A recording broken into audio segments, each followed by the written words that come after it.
எப்பவுமே தெரிஞ்சுக்கொள்ளுங்க, நிறைய படிக்கணுங்கிறது ஆசை இருக்கும். நிறைய படிச்சு ஒன்னுத்தையுமே கை கொள்ளாம போறதுக்கு ஏதாவது ஒன்ன ஒழுங்கா படிச்சு அதை கை கொள்ளுவது நல்லது. நான் சொல்ல புரியுதா?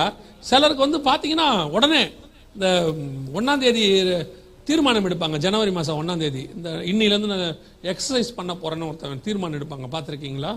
இந்த 1ஆம் தேதி ஆனால் இன்னிலிருந்து நான் எக்ஸசைஸ் பண்ண போறேன்னு 31ஆம் தேதியே போய் ஷூ வாங்கி ட்ராக் ஷூட் வாங்கி ஒரு 1000 ரூபா 2000 ரூபாய்க்கு செலவு பண்ணி பக்காவா 1ஆம் தேதி போவாங்க, 2ஆம் தேதி போவாங்க, 3ஆம் தேதி போக மாட்டாங்க.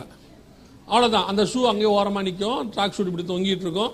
பார்த்துருக்கீங்களா? அது எக்ஸசைஸ் பண்ணுறதுக்கான ஒரு ஆர்வம் 2-3 நாள் போவாங்க. அந்த மாதிரி தான் இந்த ஹீப்ரு படிக்கிறவங்க, கிரீக் படிக்கிறவங்களாம் 2-3 நாள் ஆர்வமாக போய் 2-3 கிளாஸ் போய் அதுக்கப்புறம் போய் பார்த்தீங்கன்னா கள்ளோபதேசத்தில் மாட்டிக்கிட்டு தூத்துக்குடியில் மட்டும் நடந்த சம்பவம் 200 பேர் ஆண்டவர் விட்டு போயிட்டாங்க.